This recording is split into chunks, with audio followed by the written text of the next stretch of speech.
ہمارے علماء اہل سنت نے صحیح قرار دیا ہے. ہمارے علماء اہل سنت نے اس کو روایت کیا. ہمارے علماء اہل سنت نے اس جز کو من کنتا مولاہ فہذا علی مولا.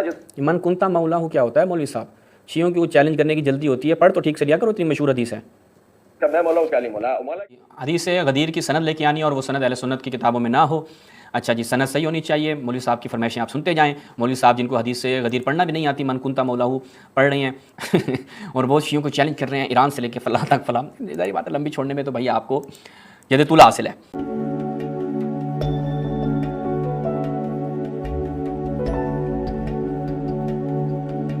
اعوذ باللہ من الشیطان الرجیم، بسم اللہ الرحمن الرحیم. چلتے ہیں ناظرین، موصوف کا کلپ ملاحظہ کیجئے، انشاءاللہ اس کے بعد تفصیلات عرض کرتے ہیں. من کنت مولا والی روایت کو، یعنی اس جز کو ہمارے علماء اہل سنت نے صحیح قرار دیا ہے. ہمارے علماء اہل سنت نے اس کو روایت کیا. ہمارے علماء اہل سنت نے اس جز کو من کنت مولاہ فہذا علی مولا. من کنتا مولاہ کیا ہوتا ہے مولوی صاحب؟ شیعوں کی وہ چیلنج کرنے کی جلدی ہوتی ہے، پڑھ تو ٹھیک سے لیا کرو، اتنی مشہور حدیث ہے. میں مولا اس کا علی مولا. مولا کے معنی تو ابھی بحث نہیں ہے. سنیں ذرا بات. ہمارے علماء اہل سنت نے اس روایت کو، اس جز کو، اس حصے کو صحیح قرار دیا اور نمک حراموں نے اسی سے روایت کیا. نمک حراموں نے علماء اہل سنت کی کتابوں سے ہی اس کو روایت کیا اور عوام اہل سنت وہ بولے بسرے جو کتابوں سے دور رہتے ہیں، نمک حراموں نے انہیں یہ کہا کہ جی یہ روایتیں چھپاتے ہیں، ہم بتاتے ہیں. ان نمک حراموں سے کوئی یہ بات پوچھے، روایت کیا ہمارے علماء اہل سنت نے، درج کیا اپنی کتابوں میں، ابحاث علمی کی انہوں نے، تم نے محض ان کی کتابوں سے نقل کیا اور تم کہتے ہو ہم نے اس روایت کو بیان نہیں کیا یا ہم نے فضائل اہل بیت کی روایات کو بیان نہیں کرتے. جس نے بھی اس سے استدلال کرنا ہے وہ احسان مند ہوگا ہمارے علماء اہل سنت کا، ہمارے علماء و محدثین کا. لاؤ تو صحیح کسی اور کتاب کسی اور جگہ سے اس کی قدیم ترین سند لے کے تو آؤ، ذرا دیکھے تو صحیح کون ہے اس کے قدیم ترین سند کا ناقل. لے کے تو آؤ. پوری ذریت روافظ کو و نیم روافظ کو، ایران سے لے کر پوری دنیا تک سب کو میرا چیلنج ہے اس بات کا، لے کر آؤ اس کی قدیم سند. صحیح ہونی چاہیے اور علماء اہل سنت کی کتابوں میں نہ ہو. اچھا جی، حدیث غدیر کی سند لے کے آنی اور وہ سند اہل سنت کی کتابوں میں نہ ہو. اچھا جی، سند صحیح ہونی چاہیے. مولوی صاحب کی فرمائشیں آپ سنتے جائیں. مولوی صاحب جن کو حدیث سے غدیر پڑھنا بھی نہیں آتی، من کنتا مولاہ پڑھ رہے ہیں اور بہت شیعوں کو چیلنج کر رہے ہیں، ایران سے لے کے فلاں تک فلاں. ظاہر بات ہے لمبی چھوڑنے میں تو بھائی آپ کو ید طول حاصل ہے. اچھا جی، اب چلتے ہیں، دیکھتے ہیں کہ مولوی صاحب یہ جو آپ نے بات کی ہے نا، اس میں ابھی آپ کی بہت بری ہونے والی ہے. یہ دیکھیے سب سے پہلے کہ ہم جو یہ کہتے ہیں نا کہ آپ کے مولویوں نے حدیثیں چھپائی ہیں، اس کے اوپر تو ہمارے پاس بہت سارے شاہد ہیں. ٹھیک ہے، ایک نہیں بے شمار شواہد، بے شمار روایات، کتابوں کو آگ لگانا، احادیث کو چھپانا. آپ کے صحابہ بھی فضائل اہل بیت کی روایات کو چھپاتے ہیں. یہ تو خدا کا معجزہ ہے. وہ تو قرآن مجید میں خداوند متعال نے وعدہ کیا ہے کہ یہ لوگ چاہتے ہیں کہ خدا کے نور کو بجھائیں لیکن وہ بجھنے والا نہیں ہے. یہ تو خدا کا وعدہ ہے. ورنہ آپ ناسبیوں نے کوشش تو بڑی کی ہے. کیسے؟ یہ دیکھیں، یہ کون ہے جی؟ السنہ. دیکھیے گا بھائی، فضائل کی روایت تھی نا تو بیان کر دیتے. الجزء الثانی روایت نمبر 458، اور کہتے ہیں کہ احمد ابن حنبل سے پوچھا گیا کس چیز کے متعلق؟ ان قول النبی صلی اللہ علیہ وآلہ وسلم لعلی من کنتم مولا فعلی مولا ما وجہہ. اس کا کیا معنی ہے، کیا مطلب ہے اس کی، کس چیز پہ دلالت کرتی ہے؟ قال لا تکلم فی ھذا، دع الحدیث کما جاء. وہ اس کے اوپر کلام نہیں کرو، بس جیسے حدیث آئی بیان کر دو. تو یہ فرار کس وجہ سے؟ بھائی کہہ دیتے آج جیسے آپ لوگ بڑے سارے دندناتے پھر رہے ہیں اور کہہ رہے ہیں کہ جی مولا کا مطلب محبوب ہے، مولا کا مطلب دوست ہے، مولا کا مطلب محب ہے، پتہ نہیں کیا کہ آپ لوگ معنی لے کر آتے ہیں. تو احمد ابن حنبل اتنا سیانہ ہوتا، اس کا مطلب ہے آپ زیادہ سیانے احمد ابن حنبل نہیں تھا. آپ کہتے ہیں ہم چھپاتے ہیں، نہیں چھپاتے. تو بھائی احمد ابن حنبل سے بندے نے پوچھا ما وجہہ، یعنی اس وقت کے لوگوں کو عربی بھی نہیں آتی تھی. مولا کا معنی آپ لوگ کہتے ہیں اتنا آسان ہے، لیکن اس وقت لوگ احمد ابن حنبل سے پوچھ رہے ہیں. اور احمد ابن حنبل یہ بجائے اس کے کہ بتا دیتا ہو بھائی محبوب محب دوست فلاں ڈمکان، وہ کہہ رہا ہے لا لا تکلم، بولنے کی ضرورت نہیں ہے، منہ بند رکھو، بس جیسے یہ بیان کرو کہ من کنت مولا فعلی مولا، جان چھڑاؤ. یعنی اس روایت کے متعلق وہ دیگر فضائل اہل بیت کی روایات کے متعلق کہ احمد ابن حنبل کا یہ نظر تھا. یہ ملاحظہ فرمائیں، اس سے نچلی والی روایت 4060 اس کی بھی سند صحیح ہے، اس کے بعد والی روایت بھی صحیح ہے. دیکھیں سالت ابا عبداللہ عن قول النبی، کہ میں نے رسول اللہ صلی اللہ علیہ وسلم کے فرمان کے متعلق احمد ابن حنبل سے سوال کیا کہ انت منی بمنزلۃ ہارون من موسیٰ الا انہ لا نبی بعدی، ایش تفسیر، اس کی تفسیر کیا ہے؟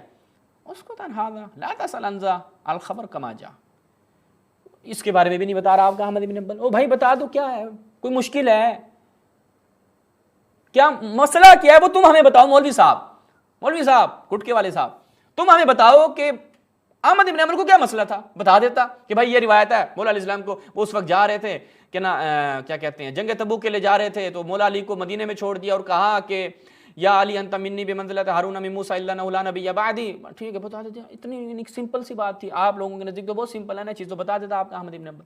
یہ جو شیعہ کہتے ہیں تو بالکل ٹھیک کہتے ہیں، اور کہتے ہیں جی اس روایت کو ہمارے علماء نے صحیح قرار دیا۔ میں ابھی بتاتا ہوں نا تمہارے علماء نے کیا کیا کیا۔ ان کا بابا، ان کا یعنی ناسبیوں کا آپ کیا لیں کہ انڈرٹیکر کون ہے؟ ابن تیمیہ۔ ابن تیمیہ وہ کیا کرتا تھا؟ انکار کرتا تھا ابن تیمیہ اس کا، یہ ملاحظہ فرمائیں، یہ کہتا ہے ہمارے علماء نے صحیح قرار دیا۔ پھر اس کی البانی نے چترول بھی کیا اس کی اچھی خاصی کہ انسان کا بچہ بنو بھائی، تم ایسی ایسی روایتوں کا آگے انکار کر دیتے ہو کہ جو متواتر روایتیں ہیں، وہ کہتے ہیں من کنت مولا فعلی مولا فلیس ہوا فی الصحہ، لیکن کہتے ہیں کہ اس کو ہمارے علماء نے کیا ہے روایت نقل بیان کیا ہے، اور اس کی صحت میں پھر کیا تنازع بھی ہے۔ اچھا، اما من کنت مولا فعلی مولا فلا یصح من طریق، یعنی صحیح طرق سے یہ روایت نقل نہیں ہوئی ہے۔ کون کہہ رہے ہیں؟ طریق ثقات، اصلاً ثقات کے طریق سے یہ روایت نہیں، یہ چیخ رہا تھا ہمارے علماء نے اس کو یہ قرار دیا۔ تمہارے علماء میں سے جو تمہارا بابا ہے نا ناسمیوں کا ابن تیمیہ عدو الاسلام، وہ کیا کہہ رہا ہے؟ وہ کہہ رہا ہے کہ یہ ثقات کے طریق سے آئی نہیں ہے۔ لو جی من کنت مولا ثقات کے طریق سے نہیں آئی، اور پھر اس پہ البانی نے اس کو صحیح آئینہ دکھایا کہ انسان بنو۔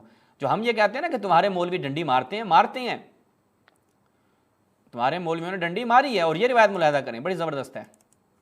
مسند الامام احمد بن حنبل، مختصر رسالہ کی چاپ ہے، یہاں پر دیکھیے روایت کی سند درست ہے، انہوں نے عطیہ اوفی کے اوپر ایسے بڑھاس نکالی ہے ان کے بزرگوں نے۔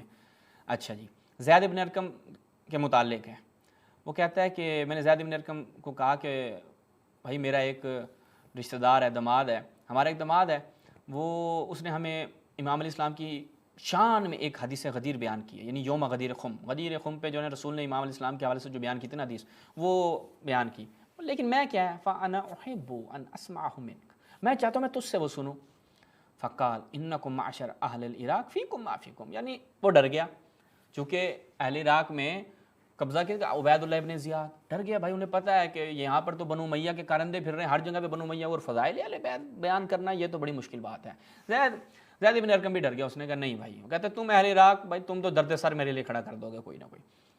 فقلت له، اس بندے نے کہا یار دیکھو لیس علیک منی، میرے سے تیرے کو کوئی ضرر نہیں پہنچے گا، کوئی ٹینشن والی بات نہیں ہے، کھل کے بتاؤ میرے بھائی۔ فقال نعم کنا بالجحفہ، پھر وہ آگے چل کے روایت بیان کرتا ہے، یعنی یہ خوف تھا، یہ جو ہم کہتے ہیں نا بنو امیہ اور تمہارے بزرگوں نے بابوں نے حدیث غدیر سے جان چھڑوانے کی کوشش کی، بڑی کوشش کی، لیکن تم لوگ کامیاب نہیں ہو پائے۔ پھر اس نے یہ تو میں جو اس نے بیان کیا نا اس پہ اور بہت کچھ بیان کرنے والا تھا، لیکن ہم اسی پہ اکتفا کرتے ہیں چونکہ اس بیچارے کا علم ہی اتنا ہے، یہی اس کے چھوٹی سی کھوپڑی میں بیٹھ جائے بہت ہے۔ اب چلتے ہیں کہ شیعہ روایات کہتا ہے کہ صحیح، پہلے تو میں اس کی خدمت میں عرض کروں کہ ایک سند مانگ رہا ہے کہ صحیح لے آؤ۔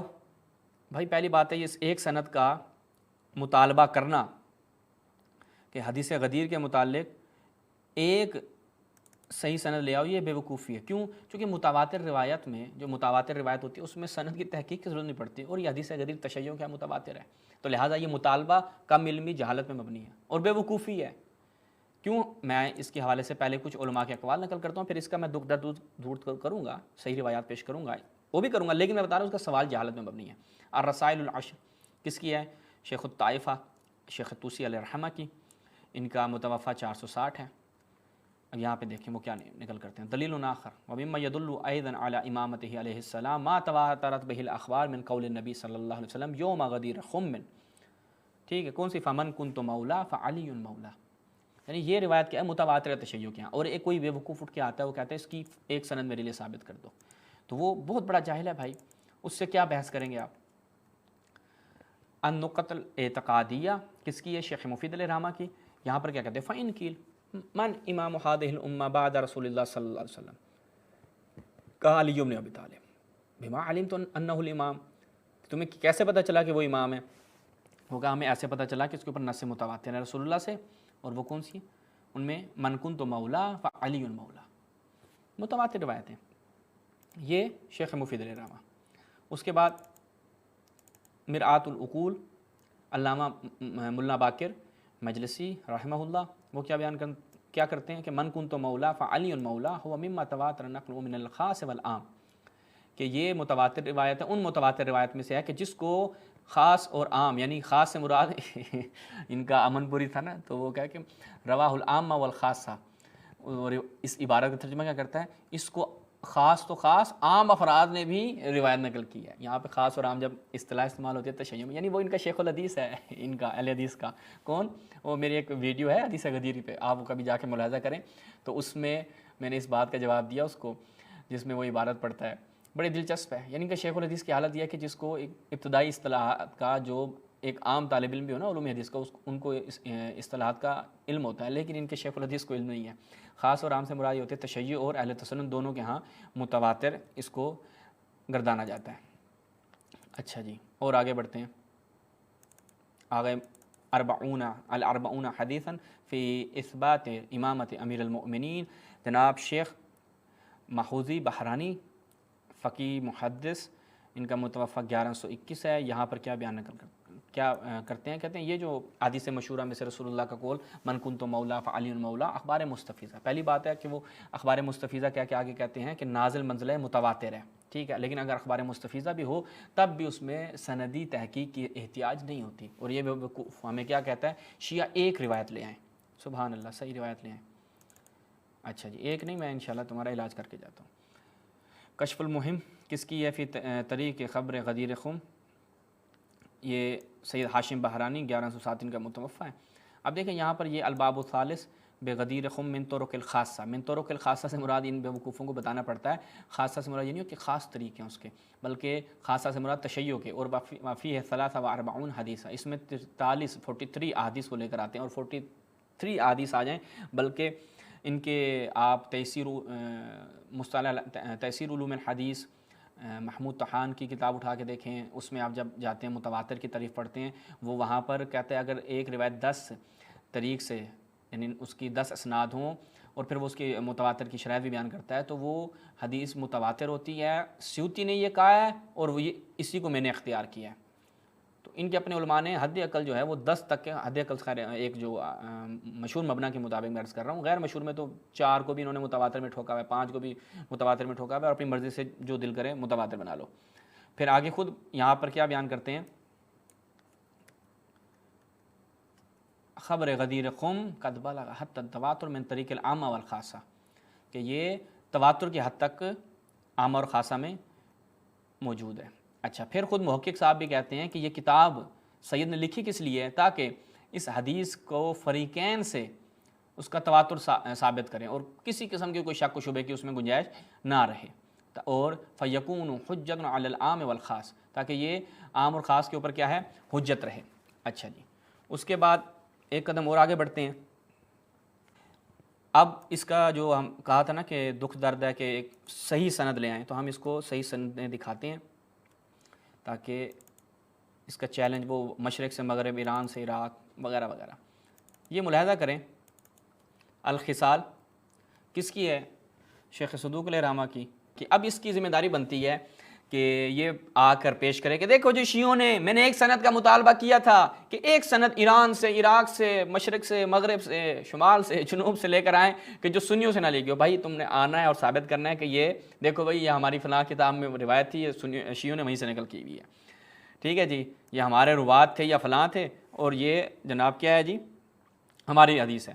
یہاں پر یہ روایت معروف بن خرابود، ابی طفیل عامر بن واصلہ، حذیفہ بن اسید الغفاری، ان سے بیان کرتے ہیں کہ جب لما رجع رسول اللہ صلی اللہ علیہ وسلم من حجۃ الوداع، کیا فرماتے ہیں؟ فقال الا من کنت مولاہ فان علیا مولا، ٹھیک ہے جی، ثم قال اللہم وال من والا وعاد من عادا۔ آگے پھر اس کی وضاحت کرتے ہیں، یہاں پر قال معروف بن خرابوز کہتے ہیں فعرضت هذا الكلام على ابی جعفر علیہ السلام، میں نے یہ ان کے سامنے پیش کیا کہا صدق ابو طفیل، تو انہوں نے جناب ابو طفیل عمرو بن واصلہ کی تصدیق کی۔ اچھا، پھر اس کی دوسری سند اور پھر یہ نیچے تیسری سند، ٹھیک ہے، اور نیچے محقق وسند صحیح رجال ثقات اجل عیون، تو یہ جا کر تحقیق کرنا اور یہ سندیں اپنی کتاب سے۔ اب تمہارا کام ہے مولوی، اب تمہیں میں چیلنج کرتا ہوں، تمہارے تو چیلنج ایسے ہی ہوتے ہیں سارے مولویوں کے، تم نے جا کے نکال کے لانی ہے۔ یہ معجم الاحادیث المعتبرہ کس کی ہے؟ عاصم محسنی صاحب کی، وہ پہلی ہوگی نا، اب دوسری آ جاؤ۔ جب ہم اس میں جاتے ہیں تو یہاں پر دیکھیں صفحہ نمبر 51، اس کی جزء ثانی دوسری جلد ہے، روایت کی سند بالکل صحیح۔ فقال رسول اللہ فی علی من کنت مولا فعلی مولا، اب یہ اس کے اوپر سند ہے، اس کی تقریباً 2 سندیں ہیں، ٹھیک ہے، علامہ باقر مجلسی نے دونوں کو صحیح قرار دیا ہے۔ تو آؤ اور پیش کرو کہ یہ سندیں بھی، اور یہ جناب شیعوں نے ہم سے لی ہوئی ہیں، اہل سنت سے لی ہوئی ہیں، گٹکا مولوی صاحب یہ آپ نے پیش کرنا ہے۔ آگے بڑھتے ہیں، پھر معجم الاحادیث المعتبرہ، احادیث المعتبرہ الجزء الثانی میں یہاں پر اسی روایت کو، ایک اور روایت کو بیان کرتے ہیں، اور وہاں پر کیا بیان کرتے ہیں؟ کل امر اللہ عز وجل رسولہ بولایت علی، کہ اللہ کے رسول کو اللہ تعالیٰ نے حکم دیا کہ مولا علیہ السلام کی ولایت کا اعلان کریں۔ اور پھر انما ولیکم اللہ آیت نازل ہوئی، وفارض ولایت اولی الامر فلم یدوروا معہ، وہ نہیں جانتے تھے کہ بھئی اولی الامر کی جو ولایت ہے وہ کیا ہے، تو اللہ تعالیٰ نے کہا کہ ان یفسر لهم الولایہ کما فسر لهم الصلاۃ والزکوٰۃ والصوم والحج، پھر ان کے لیے بھی جس طرح نماز، روزہ، حج، زکوٰۃ کی تفسیر کی، اس کی بھی تفسیر بیان کریں۔ پھر کیا ہے؟ پھر جب غدیر خم کا مقام آیا تو وہاں پر اعلان کیا، اور کیا وَأَمَرَ النَّاسَ أَن يُبَلِّغَ الشَّاهِدُ الْغَائِبَ، کہ اور حکم دیا کہ جو یہاں پر دیکھ رہے ہیں، موجود ہیں، وہ کیا کریں؟ غائبین تک پہنچائیں۔ اور پھر آگے کیا بیان کرتے ہیں کہ وَكَانَتِ الْفَرِيضَةُ تُنْزَلُ بَعْدَ الْفَرِيضَةِ الْأُخْرَى وَكَانَتِ الْوِلَایَةُ آخِرُ الْفَرَائِض، کہ جو ولایت ہے وہ آخری، یعنی جو آخری فرائض تھے، وہ آخری حکم تھا جو اللہ کے رسول پہ نازل ہوا، جو پہنچانا تھا، جس سے دین مکمل ہوا۔ الیوم اکملت لکم دینکم والی آیت کے ساتھ وہ امیر المؤمنین کی ولایت تھی جو غدیر خم کے موقع میں بیان کی۔ اچھا جی، یہ غدیر خم یہاں سے، پھر چوتھے نمبر پہ آ جائیں، معجم الاحادیث المعتبرہ، یہاں پر بھی کیا ہے جی؟ یستحب الصلاۃ فی مسجد الغدیر، کیوں؟ لأن النبی اقام فیہ امیر المؤمنین وہو موضع اظہر اللہ عز وجل فیہ الحق، کہ یہ وہ مقام ہے کہ جہاں پر اللہ تعالیٰ نے حق کو ظاہر کیا، اس لیے مسجد غدیر کا بڑا اہتمام کرتے ہیں شیعہ۔ یہ ہمارے ہم غدیر، خود مسجد غدیر، وہاں پر نماز پڑھنے کی فضیلت ہے، یہ سب بے شمار روایات ہیں، یہ اصل کیا کہتے ہیں کہ قابل گفتن نہیں ہے کہ ہم آ کر ایک روایت کو بیان کر رہے ہوں کہ آیا غدیر تشیع کے ہاں کیا اہمیت رکھتی ہے، غدیر کو تشیع مانتے نہیں مانتے۔ بھئی ہمارے ہاں یہ نص سے جلی ہے، ہمارے ہاں یہ روایت متواترہ ہے۔ اور پھر اگر کوئی بیوقوف آ کے یہ دعویٰ کرتے ہیں، جنہیں مرزا نے بھی کیا تھا اور اس بیوقوف نے بھی کیا کہ جناب یہ آ کے بیان کرو، یہ پھر ملاحظہ کریں معجم الاحادیث المعتبرہ الجزء الثانی، یہاں پر بھی کیا ہے؟ یہاں پر ان کے بڑوں کو بھی جو ہے نا وہ رگڑا لگتا ہے کہ ہاں کہ امام جعفر صادق علیہ السلام کے ساتھ پہنچے مدینہ سے مکہ، جب ہم مسجد غدیر پہنچے تو امام نے وہاں پر فرمایا کہ یہ وہ ذالک موضع قدم رسول اللہ حیث قال، کہ جب یہ وہ مقام ہے کہ جہاں پر رسول اللہ آئے اور کیا فرمایا؟ من کنت مولا فعلی مولا۔ پھر ثم نظر الی الجانب الاخر، پھر وہ ایک طرف دیکھا تو وہاں پر جناب ابھی فلاں فلاں سالم مولا ابی حذیفہ و ابی عبیدہ بن جراح وغیرہ کھڑے تھے، اور وہ ایک دوسرے کو اشارہ کرتے ہیں، دیکھو یہ رسول جب یہ اعلان کر رہے ہیں ان کی آنکھوں کو دیکھو۔ پھر وہ قرآن مجید کی آیت نازل ہوتی ہے، یعنی ایک مجنون کی طرح رسول اللہ کی آنکھیں، کیونکہ ان لوگوں کو ہضم نہیں ہو رہا تھا نا ان کے بڑوں کا ابھی فلاں اور فلاں کو، یہ واضح ہے تشیع میں ابھی فلاں و فلاں کون ہے۔ تو لہٰذا یہ ایک اور روایت تھی، اور اس میں بھی تمہارے نہ بابیں ہیں، نہ تمہاری کتابیں ہیں، نہ کچھ ہے، ٹھیک ہے۔ وہ تمہارے یہاں الگ سے متواتر ہے، ہمارے یہاں الگ سے متواتر، دونوں کے ہاں یہ روایت متواتر شمار کی جاتی ہے۔ جیسا کہ تمہارے بزرگوں نے اتنی جھلیاں ماری ہیں، تمہیں بھی وہی کہاں پتہ نہیں کس نے یہ بات کہیں لکھی بھی ہوگی یا کہیں سے اس نے دیکھ لی ہوگی کہ بھئی شاید شیعوں کے پاس کوئی نہیں ہے، تو اس نے آ کے دعویٰ کر دیا کہ میں چیلنج کرتا ہوں۔ چیلنج کرنا تم لوگوں کے ہاں تو بالکل ایسے ہی ہے، جب لیکن تم لوگوں کو جب تشیع کی طرف سے جواب ملتا ہے نا، پھر تم لوگوں کو عقل آ جاتی ہے کہ نہیں جی ہم نے غلط کیا ہے، اور اس طرح کا چیلنج نہیں کرنا چاہیے تھا۔ اسی پہ ہم اکتفا کرتے ہیں اور اسی کے ساتھ اجازت چاہتے ہیں۔ السلام علیکم ورحمۃ اللہ۔